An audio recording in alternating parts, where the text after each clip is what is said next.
ಅಲ್ಲ, ಈಗ ಒಂದು ಸದನದಲ್ಲಿ ಶಿಸ್ತನ್ನು ಕಾಪಾಡ್ಕೊಳ್ಬೇಕು ಅನ್ನುವಂಥದ್ದು ಎಲ್ಲರೂ ಒಪ್ಪತಕ್ಕಂಥದ್ದು. ಇಂಡಿಸಿಪ್ಲಿನ್ ಆದಾಗ ಆ್ಯಕ್ಷನ್ ತೊಗೊಳ್ಳೋಕ್ಕೆ ಅವಕಾಶ ಇದೆ.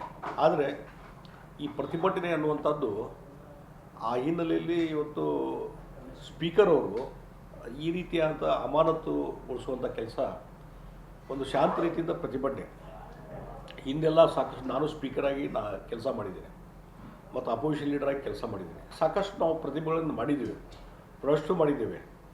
ಮತ್ತು ಇದು ನಮ್ಮ ಪ್ರೊಟೆಸ್ಟು ಸರ್ಕಾರದ ವಿರುದ್ಧ ಇರುವಂಥದ್ದು. ಸರ್ಕಾರ ಮೊಂಡುತನ ಮಾಡಿದಾಗ, ಒಂದು ರೀತಿ ಹಠಮಾರಿತನ ಮಾಡಿದಾಗ,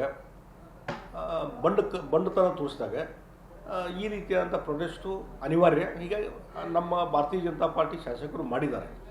ಅದಕ್ಕೆ ಇವತ್ತೇನಾದರೂ ಒಂದು ವಾರ್ನಿಂಗ್ ಕೊಡ್ಬೋದಾಗಿತ್ತು, ಅಥವಾ ಸದನದ ಚೇಂಬರಲ್ಲಿ ಕರೆದು ಬುದ್ಧಿ ಹೇಳಬೇಕಾಗಿತ್ತು.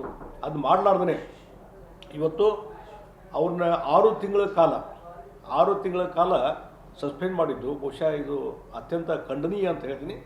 ಈ ರೀತಿಯಾದಂಥ ಘಟನೆ ಯಾವಾಗ ಇಲ್ಲ. ಹಿಂದೆ ವಿಧಾನ ಪರಿಷತ್ನಲ್ಲಿ ಭೋಜೇಗೌಡರು ಅನ್ನೋಂಥವರು ವಿಧಾನ ಪರಿಷತ್ತಿನ ಸಭಾಪತಿಗಳಾಗಿ ಕೆಲಸ ಮಾಡ್ತಿದ್ರು. ಆ ಸಂದರ್ಭದಲ್ಲಿ ಅಮಾನತ್ತಾಗಿ ಅವರು ಕುರ್ಚಿಯಿಂದ ಎಬ್ಬಿಸ್ಕೊಂಡು, ಅವರು ಹೇಳುವುದಿಲ್ಲ ಅಂತಂದರೂ ಅಮಾನತವಾಗಿ ಎತ್ಕೊಂಡು ಹೋಗಿ ತೆಳಗೆ ಇಳಿಸಿ ಅವ್ರಿಗೆ ಭಾಳ ಒಂದು ದೈಹಿಕವಾದಂಥ ಹಿಂಸೆಯನ್ನು ಮಾಡುವಂಥ ಕೆಲಸ ಅವತ್ತು ಇದೇ ಕಾಂಗ್ರೆಸ್ನವ್ರು ಮಾಡಿದರು. ಮುಂದೆ ಬಹುಶಃ ಒಂದಕ್ಕೊಂದು ಪೂರಕ ಅಂತ ಅನ್ಬೋದು.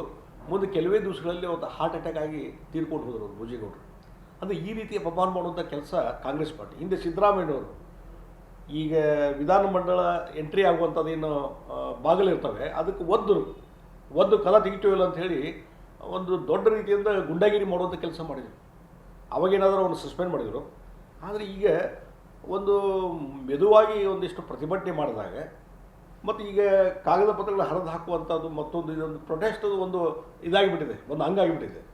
ಅದನ್ನು ಬಿಟ್ಟರೆ ಏನಾದರೂ ಸ್ಪೀಕರ್ ಮೇಲೆ ಹೋಗಿದ್ದು, ಸ್ಪೀಕರ್ ಪೀಠಕ್ಕೆ ಏನಾದ್ರು ಹೋಗಿದ್ರು, ಅಥವಾ ದೈಹಿಕವಾಗಿ ಹಿಂಸೆ ಮಾಡಲಿಕ್ಕೆ ಹೋಗಿದ್ರೆ ಅವಾಗ ಈ ರೀತಿ ಕಠಿಣವಾದಂಥ ಕ್ರಮವನ್ನು ಕೈಗೊಳ್ಳಲಿಕ್ಕೆ ಸ್ಪೀಕರ್ ಮಾಡ್ಬೋದಾಗಿತ್ತು. ಅದನ್ನು ಬಿಟ್ಟು ಯಾರ ಮಾತು ಕೇಳ್ಕೊಂಡ್ರು ಏನೂ ಗೊತ್ತಿಲ್ಲ 6 ತಿಂಗಳವರೆಗೆ ಸಸ್ಪೆಂಡ್ ಮಾಡುವಂಥ ಕೆಲಸ ಬಹುಶಃ ಈ ಹಿಸ್ಟ್ರಿಯಲ್ಲಿ ನಾನು ನೋಡಿಲ್ಲ. ಆ ರೀತಿಯಾದಂಥದ್ದು ಇದು ಭಾಳ ಒಂದು ಒಳ್ಳೆಯ ರೀತಿಯಾದಂಥ ಒಂದು ವಾತಾವರಣ ಸೃಷ್ಟಿ ಆಗೋದಲ್ಲ. ಹೀಗಾಗಿ ಸ್ಪೀಕರು ಇದನ್ನು ಈಗ ಅವರು ಅರ್ಜಿ ಕೊಟ್ಟರೆ ಮತ್ತೆ ಮರುಪರಿಶೀಲನೆ ಮಾಡ್ತೀನಿ ಅನ್ನುವಂಥದ್ದು ಬೇಡ. ನೀವೇ ವಾಲಂಟ್ರಿ, ನಿಮ್ಮ ಅಧಿಕಾರಿ ಇದೆ, ವಾಲಂಟ್ರಿ ಅದನ್ನು ಸಸ್ಪೆನ್ಷನ್ ಏನು ಮಾಡಿರಲ್ಲ ಅದು ರದ್ದು ಮಾಡಿರಿ. ಯಾಕಂದರೆ ಎಷ್ಟು ಸೀರಿಯಸ್ನೆಸ್ ಅಂದರೆ 6 ತಿಂಗಳ ನೀವು ವಿಧಾನಮಂಡಲ ಕ್ಯಾಂಪಸ್ನಲ್ಲಿ ಬರಬಾರ್ದು, ಯಾವುದೇ ಕಮಿಟಿ ಮೀಟಿಂಗ್ ಅಟೆಂಡ್ ಮಾಡಬಾರ್ದು, ನಿಮಗೆ ಯಾವುದೇ ಭತ್ಯೆ ಕೊಡೋದಿಲ್ಲ. ಈ ರೀತಿ 108 ಕಂಡೀಷನ್ ಹಾಕಿದ್ದು ಬಹುಶಃ ನನ್ನ ಲೈಫಲ್ಲಿ, ನಾನು ರಾಜಕೀಯ ಲೈಫ್ನಲ್ಲಿ ನೋಡಿಲ್ಲ. ಹೀಗಾಗಿ ಈ ರೀತಿಯಾದ ನಡವಳಿಕೆ ಮಾನ್ಯ ಸ್ಪೀಕರ್ ಅವ್ರದ್ದು ಸರಿಯಲ್ಲ. ಅದಕ್ಕಾಗಿ ಇದನ್ನು ತಕ್ಷಣವೇ ಅವರೇ ಕರೆಕ್ಷನ್ ಮಾಡಿಕೊಂಡು ಇಮಿಡಿಯೇಟ್ಲಿ ಆ ಸಸ್ಪೆನ್ಷನ್ ವಿಡ್ರಾ ಮಾಡಬೇಕು ಅನ್ನೋದು. ಇನ್ನು ಮಾಡ್ಬೋದಾಗಿತ್ತು, ನೀನು ವಾರ್ನಿಂಗ್ ಕೊಟ್ಟು ನೀನು ಒಂದು ದಿವಸದ ಮಟ್ಟಿಗೆ ಇದು ಮಾಡ್ಬೋದಾಗಿತ್ತು, ಸಸ್ಪೆಂಡ್ ಮಾಡ್ಬೋದಾಗಿತ್ತು. ಮಾಡ್ತಾರೆ ಒಂದೊಂದು ಹಂತಕ್ಕೆ, ಒಂದು ದಿವಸ ಸಸ್ಪೆಂಡು, ಮತ್ತು ಅದೇ ಅತಿಯಾದ ಇಂಡಿಸಿಪ್ಲಿನ್ ಆದರೆ 1 ವಾರ ಸಸ್ಪೆಂಡು, ಹೋಗಿ 6 ತಿಂಗಳು ಸಸ್ಪೆಂಡ್ ಮಾಡುವಂಥದ್ದು. ಮತ್ತು ಇನ್ನೂ ವಿಧಾನಮಂಡಲಿ ನೀವು ಬರಬೇಡ್ರಿ ಅನ್ನುವಂಥದ್ದು ಬೇರೆ. ಆದರೆ ಕಮಿಟಿ ಇರ್ತಾವೆ, ಸಬ್ಜೆಕ್ಟ್ ಕಮಿಟಿ ಇರ್ತಾವೆ, ಸ್ಟ್ಯಾಂಡಿಂಗ್ ಕಮಿಟಿ ಇರ್ತಾವೆ. ಯಾವುದೇ ಕಮಿಟಿ ಮೀಟಿಂಗು ಹೋಗಬಾರ್ದು ನೀವು ಅಂತ ರಿಸ್ಟ್ರಿಕ್ಷನ್ ಹಾಕೋದು ಏನದಲ್ಲ, ಇದು ಶಾಸಕರ ರೈಟ್ಸನ್ನು, ಹಕ್ಕನ್ನು ಕಲ್ಟೇಲ್ ಮಾಡ್ದಂಗೆ ಆಗ್ತದೆ. ಅದಕ್ಕೆ ಇದು ಡೆಮಾಕ್ರೆಟಿಕ್ ಸಿಸ್ಟಮ್ದಲ್ಲಿ, ಡೆಮಾಕ್ರೆಟಿಕ್ ವ್ಯವಸ್ಥೆಯಲ್ಲಿ ಇದು ಮತ್ತು ಸಂವಿಧಾನ ಬಾಹಿರವಾದಂಥ ನಿರ್ಧಾರವನ್ನು ಕೈಗೊಂಡಿದ್ದಾರೆ. ತಕ್ಷಣ ವಿಡ್ರಾ ಮಾಡಬೇಕು.